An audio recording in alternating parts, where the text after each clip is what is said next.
سعدی حاجیادی فەرماندە و پێشمەرگەی دێرینی کۆمەڵی دادگەری کوردستان لە تەمەنی 54 ساڵیدا بە نەخۆشی کتوپەڕ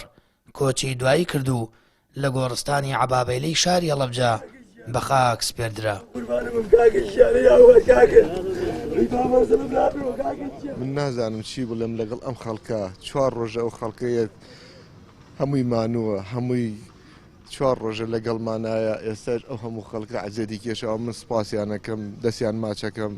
خوا جەزایان باتەوە دوعای خێری بۆ بکەن هەر کەسێک هەر شتێکی لە گردنی ئازاکە. هاوڕێ واوسەنگەرانی سعدی حاجیادی ئاماژە بە ڕۆڵی ناوبراو دەکەن لە کاروانی ڕابوونی ئیسلامی و دەڵێن ناوبراو پێشمەرگەیەکی دڵسۆز و لێهاتوو بووە و تا کۆتاییەکانی تەمەنی هەوڵی داوە پەیامی ئیسلامەتی بگەێنێت. هاوڕێکانی بە تاسە و دڵی پڕ لە حەسرەت و چاوی بە فرمێسکەوە دەڵێن ئەو کەسێکی بە ئەمەک و بەوەفا بووە و کەسایەتێکی کاریگەر بووە. بێگومان کاک سعدیەکێک بووە لە پێشمەرگە دێرینەکان و لەو کاتێک کە باوەشی کردوتەوە بۆ ئیسلام یەکێک بوو لەو کەسانی کە بە بەردەوام لە خزمەتی موسڵمانان بووە لە خزمەتی براوشکانیا بووە لە خزمەتی ئەم کاروانی ئیسلامی بۆ تا ڕۆژێک کە گەڕاوەتەوە لای پەروەردگاری داواکەم خوای گەورە شایەتیمە لێ قبوڵ کات چونکە بەڕاستی ئەمە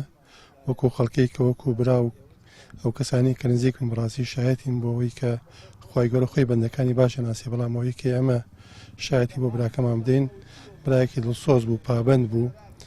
بە ئەمەک بوو بە وەفا بوو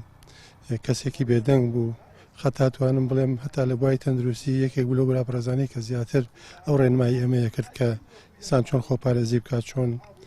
ڕێنمای تەندروستیەکان جێبەجێ بکات بەڵام ترەوە ئەجەلە ئەم برایە تووشی کۆرۆنا بوو خوای گەورە شفای بۆنەوە بەڵام تر ئەجەل کە هادەم جارە بۆ نەخۆشیە وفاتی کرد. بەڕاستی هەواڵی کۆچی دوایی برای بەڕێز و پێشمەرگەی دێرینی ڕابوونی ئیسلامی کاک سعدی نیگەرانی کردین لە قوڵای دڵمانەوە چونکە کاک سعدی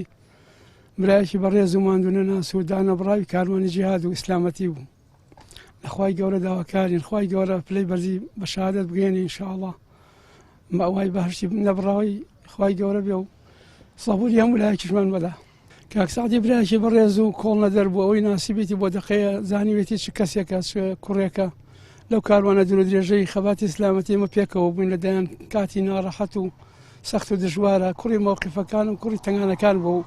بۆ دقەیەکیش لەو کاروانی ئیسلامیدا نەبراوە.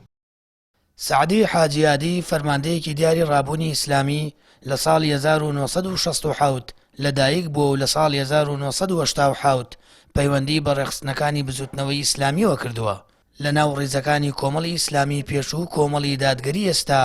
درێژەی بە خەبات و تێکۆشان داوە. ناوبرا و دوایەوەی جەڵدەی مێشک لیدا و ماوەی چەند ڕۆژێک لە نەخۆشخانە مایەوە